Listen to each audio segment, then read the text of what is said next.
Morning. And you guys are lucky to have Mark Goodman, is all I can say. And in answer to the question, we've been doing a very similar technique to about 3,000 nukes a year for the last 15 years. We don't see any effect on the queens at all. So I recommend you continue following on this work. It works very well for practical application.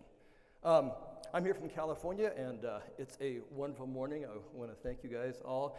And for California, it is a wonderful day if we wake up in the morning and our new president has not embarrassed us internationally. Okay, let's see the changer here. Okay. There we go. Okay, so as a biologist and a beekeeper and a businessman, what I've seen is that things change. The earth is changing, and as the earth changes, life changes. Life evolves. We call it the process of evolution. The same thing happens in business also. There's continual business and evolution in business. And I don't see any real difference that is life and business are the same thing, constantly changing. And the take-home lesson from this is that if you don't adapt, you're going to go extinct. And the same follows with beekeeping. I'm a little confused here. I've never seen a screen like this, so I'm getting this figured out. There's two slides in front of me and a whole bunch of things in front of me, and now I'm picking out which ones I need to look at. What I would say, and beekeeping has evolved over the years. I was at a presentation at a conference a few years ago, and a commercial beekeeper, Jay Miller, large-scale commercial beekeeper, highly recommended this book. And I want to recommend it to any beekeeper who has not read this book. You can read the whole thing in about an hour. It's a parable book. You can get it for $1 on Amazon, okay? And it's about changing in business and adapting in business. And it has some very important take-home points. There's 3 of them I want to go over. The first one is to anticipate change, look ahead. Now, David just did a really good presentation on that, and I'll cover some of the same points. Understand, get an idea as best you can what's be coming up in the future. And then monitor that change. Keep track of it so that you don't get caught by surprise. And the last thing is when the change does come, be ready to adapt very, very quickly. The people who can adapt quickly are those who are successful in business. The ones that don't adapt quickly, either they're the ones who are complaining or the ones that go extinct, whose businesses then collapse. Now, we all are very much aware, other than our president, that the Earth and its ecosystems are changing. If you look at these pictures, look at these pictures here. We're coming out of an ice age. We've been coming out of an ice age for 40,000 years. Much of Europe was under an ice cap that long ago. We're also changing with the carbon dioxide in the atmosphere. California is the #1 agricultural state in the United States, and our growers are very much aware of climate change. They're changing their agricultural practices substantially due to climate change. One of them is changes in temperature. Beekeepers down in our Imperial Valley are similar to the conditions for you Aussies in the very warm areas where we're often over 40 degrees C during the summer. And they're keeping all their hives shaded during the summer. Another one I got from one of the Aussie beekeepers was talking to me recently. They're using those polystyrene boxes just to allow the colonies to thermoregulate under higher temperatures. I don't know how much you're going to have a problem here in New Zealand with higher temperatures, but much of the rest of the world has problems with this. Also, more severe droughts. We just came out of the worst drought in California recorded history, followed by the wettest winter in California recorded history, followed immediately by one of the hottest heat waves. It's been really fun keeping busy in California this last year. Australia is going to get hit, most likely, by pretty hard droughts. I'm not sure what will happen here in New Zealand. Now, as it gets warmer, it changes the habitat that certain pest insect species and fungi can live in. So we have this ability by growing crops closer to the poles where it's cooler to grow crops where their pests are unable to survive. What we're seeing in California is as it warms, we get pests that move up to Mexico and now get a new foothold in the United States. Oh God, I'm one behind on all these. Okay, so I want to be the same one as this left hand. Okay, I got it. I took all the FA, Food and Agriculture data for the kilograms of pesticides applied per hectare and plotted it against latitude.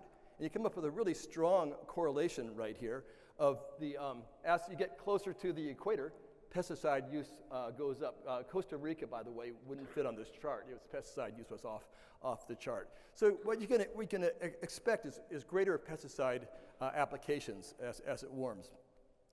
The USDA also recently changed their planting charts for the continental United States, realizing that the winters are warmer and we can plant plants that couldn't live at higher latitudes nowadays because it doesn't get so cold during the winter.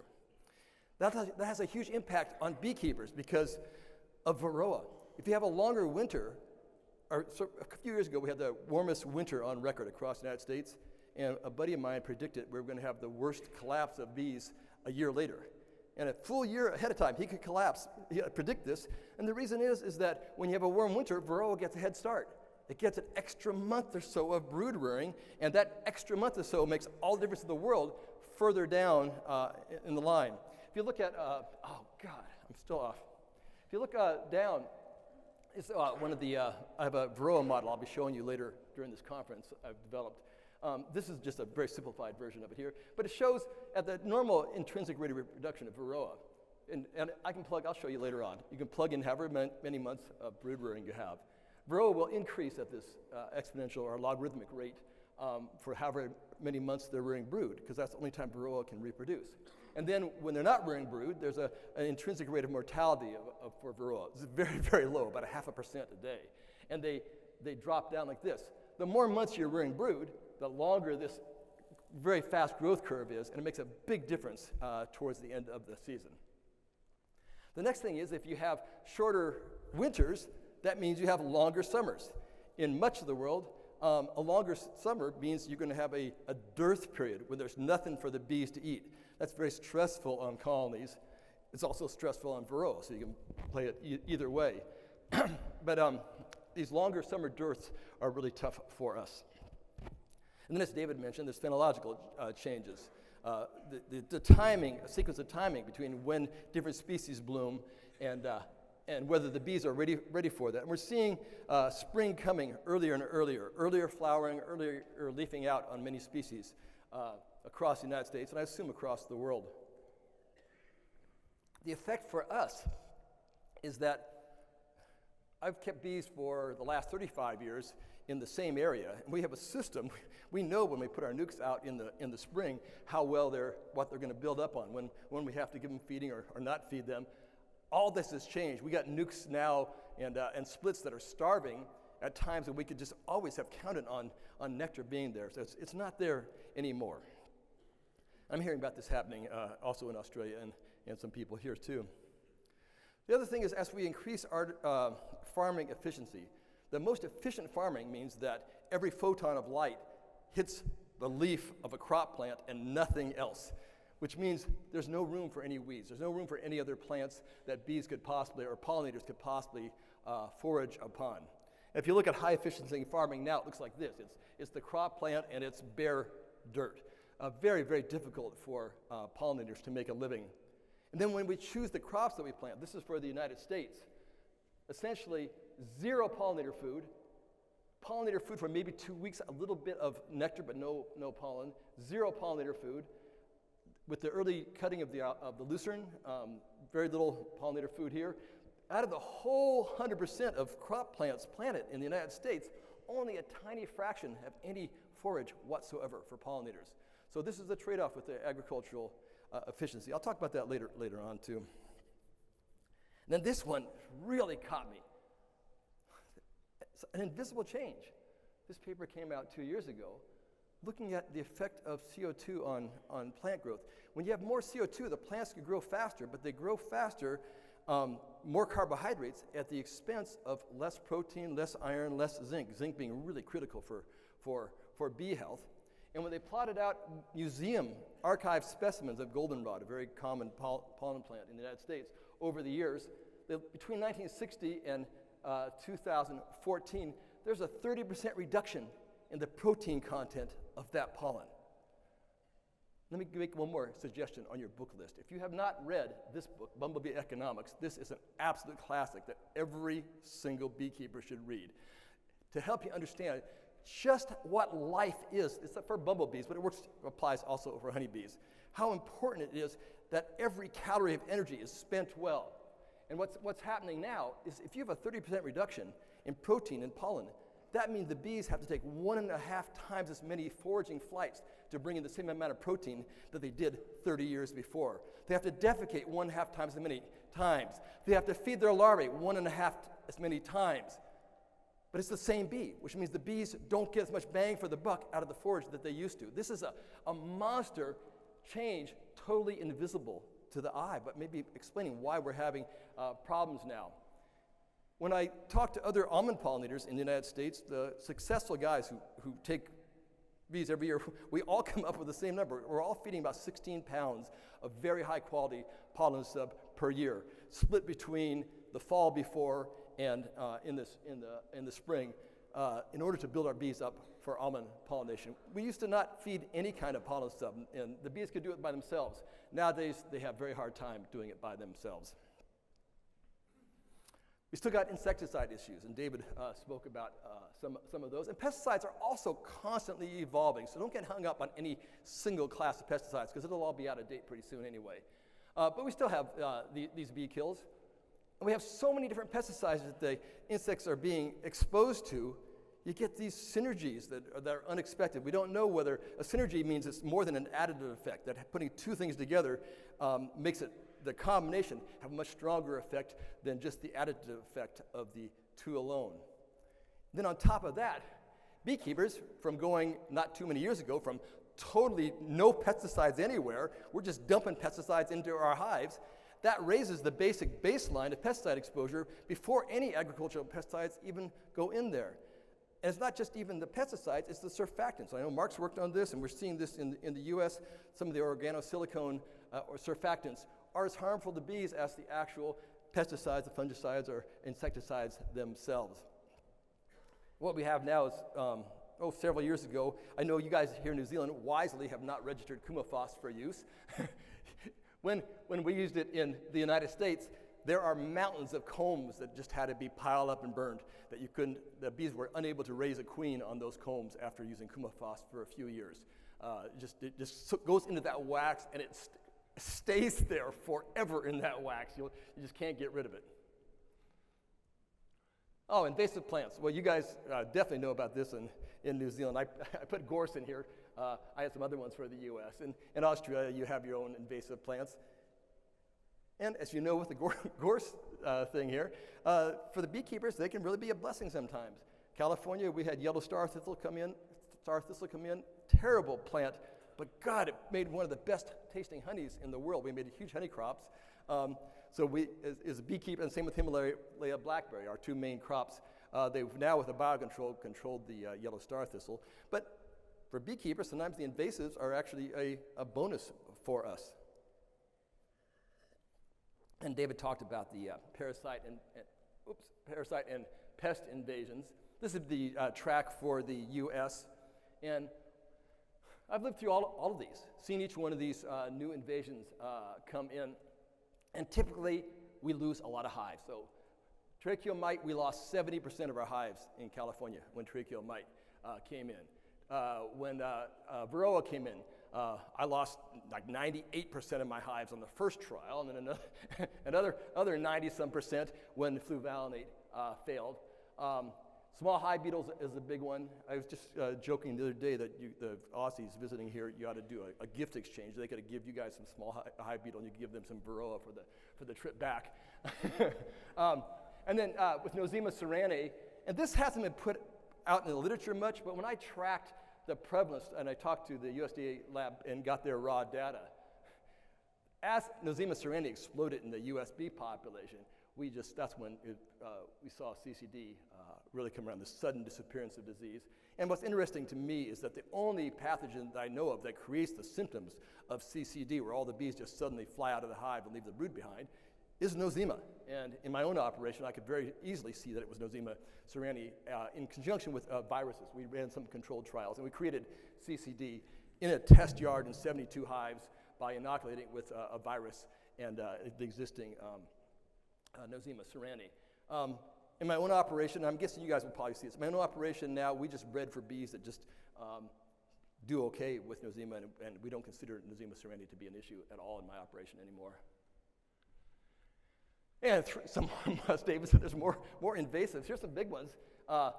the Asian hornet could come in, Tropolaelaps, which from all reports I hear is worse than having Varroa, and then Apis florea, which is currently invading the Middle East, has all these little tiny colonies that live in the open air and simply completely outcompete the European honeybee. And many of our climates are a good habitat for Apis florea. You don't want to get these guys in your country. And then the catastrophe of Varroa. And I'll be talking a lot more about Varroa because we've had Varroa longer than you have. And what we're seeing is the bees right now are in the middle of this evolutionary adaptation that's going on between the bee, the mite, and the viruses.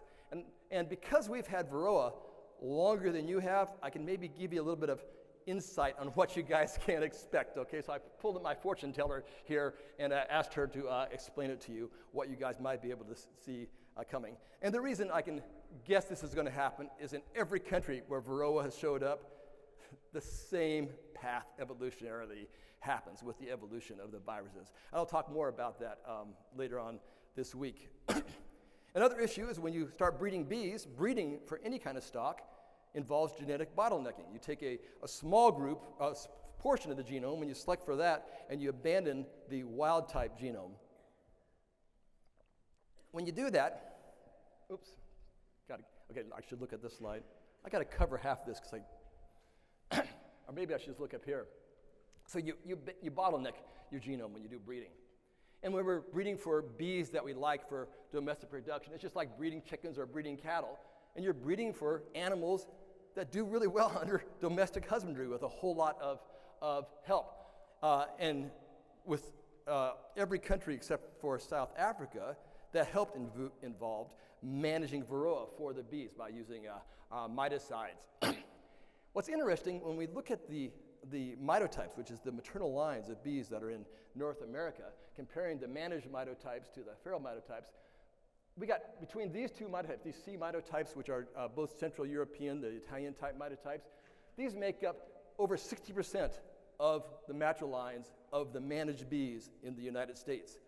If you look at the feral bees, it only makes up 4 and 20, or 4 and 19, about 20%, which means they don't survive in the wild. We release millions and millions and millions of swarms and drones of these mitotypes every year into the wild, but they don't survive for very long. Some of these mitotypes here were introduced in the United States back in the 1600s and have never had any help from man to control any disease. And these are unbroken maternal lines. You can't transmit the mitochondria via the drones. It's only by the female. So every one of these mitotypes is an unbroken line. Our genetic diversity in our feral bees that are living in the wild far exceeds the diversity of our managed bees. Speaking of managed, when you have these vast monocultures, as we have with our almond orchards in California, they're deserts for bees. So there's this market now, pollinators in demand. Guy can call you up, hey, I want so many bees here tomorrow. And as soon as that plant's done blooming, I want them out of there so I can start spraying. And it creates these market opportunities. You guys have this opportunity for kiwi. We have it for almonds and some other crops. It's shifted our entire industry. And I just worked up these figures for 2016. The total value of the pollination fees for one single crop, almonds, for the whole United States, and almonds are only growing in one state of the 50 states in California, about 3/4 of all the hives in the entire United States move to California for the almond pollination. Up to 3,000 miles they move.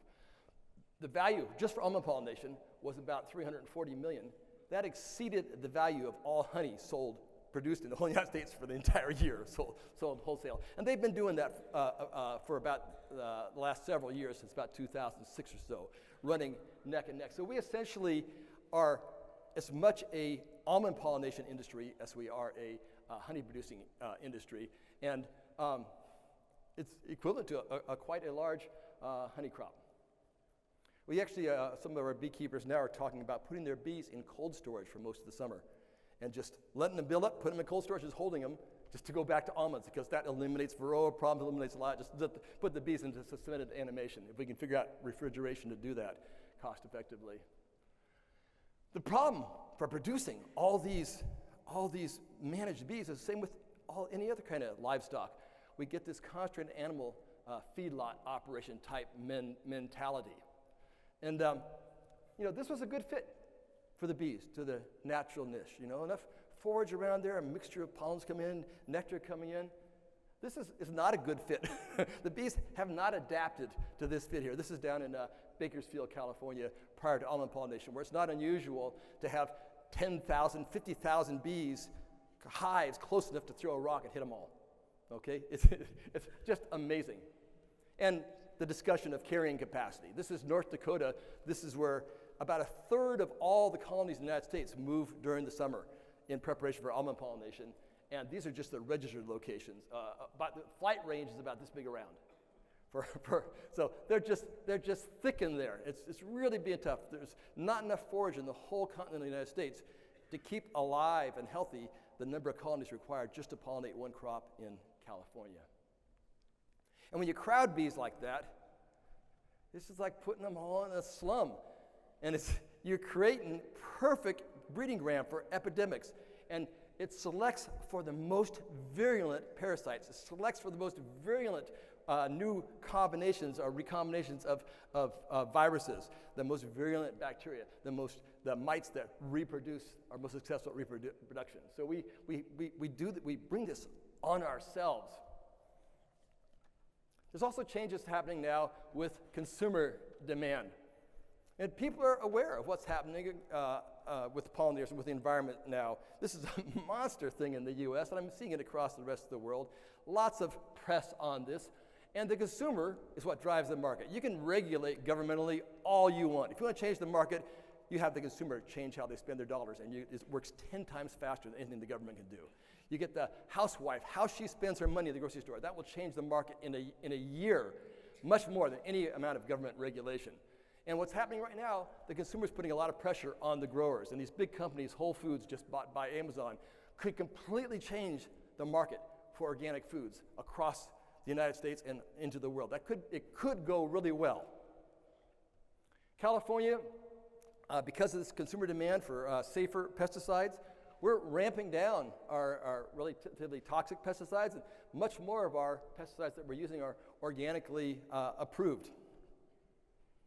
And then, as David said, technology now. This is GPS trackers on aerial spray planes, crop dusters, that when they open the valve to release the insecticide, it tracks it on the map. And there's no lying about where you sprayed that pesticide. This is the state of Mississippi. Roboticized spraying, so now they can spray at night rather than during the day. That could be a huge thing. California, in 20 years, we're expecting most agricultural labor to be disappeared. It's going to be automated, roboticized labor throughout California. Huge change in the agricultural landscape. And then, as I heard this morning, the demand for pure honey. Everybody wants organic honey. And the Germans get off easy. They can call their honey organic even if they put it on a pesticide-treated crop, as long as they use organic practices in their hives. I consider that totally unfair, because I would love to sell my honey as organic, but I can't because I go to almonds in the springtime. And then you got to compete against labor. First world countries, labor is so high, we just can't compete against third world labor, and we're doing this all the time. They drive the price of our honey way down, or we are unable to artificially keep the price of our honey way up because we expect to make more per hour. This is what Donald Trump's daughter pays the women who make the shoes $1 an hour for 60-hour weeks. Okay, so that's how can you compete against that? Okay, business of beekeeping. So Apis mellifera, very adaptable species, came out of Asia and now spread throughout most of the temperate climates. But beekeepers are also adaptable, and we've changed a lot over the years. The question you always hear, oh God, are honeybees going extinct? Well, this is This is always the trumped up spun graph, because if you want to make this graph look bad, you always start in 1946 in the United States, because that was the highest level of beekeeping, because you got out of the draft if you were a beekeeper, and you got sugar rations for your hives, and you could sell your beeswax for a high price for ammunition. So that was the highest amount of bees ever in the United States. So this graph always starts in the year 1946. The reality graph, when I look back through the historical records, is that whenever beekeeping is profitable, hive numbers go up. When it's not profitable, hive number goes down. That's like, duh, huh? And I can see right here, as you guys are well aware, right now you're in this bubble with Monica honey, and your hive numbers are going up sky high. Don't forget you're in a bubble. I got this early this morning. Here's a graph of the tulip bubble from Holland, and you can see how the price per tulip bulbs is very, very, very, very low. And then just think Manuka right here. Then all of a sudden the price went up, and those people thought, oh, what a great investment, man. You could buy a house with what you paid for the price of a single tulip bulb, until finally the demand was fulfilled, and the price all crashed. So be prepared. Things could change. Okay, as David said, it's hard to predict the future, okay? But what I see from a business standpoint, when there's changes, when people are complaining, when people are saying they're having a hard time, there's two kinds of businessmen. Those that go, oh man, this is tough. The others saying, I see opportunity. So I'm one of those who sees opportunity. So I looked at the data from the US, I looked at the rate of inflation, and then I looked at the price of almond rental, the price of a nuke, and the price of honey. They've all been increasing much faster than my costs. It's much more profitable for me to be a beekeeper than it ever has been. And I can't produce Monica honey either. But beekeeping is better than it's ever been for me. I love this quote, the most dangerous words in business. Let this sink in, because that's how we've always done it, okay? And when you're over 50 of them, I'm just turned 66, you don't want to make a bunch of changes. But I realized, no, there's got to be changes. Here's my two sons. They're in the process of taking over my operation. It looks rosy to them. They see nothing but opportunity, because they feel they have a leg up on other beekeepers who are resistant to changing. And these guys, they're full of new ideas. We have so many experiments running all the time. We're always testing out new things. We want to be ahead of the curve. I'm happy for them. They're excited. Only thing that's constant is change itself. Be ready for it. Thank you.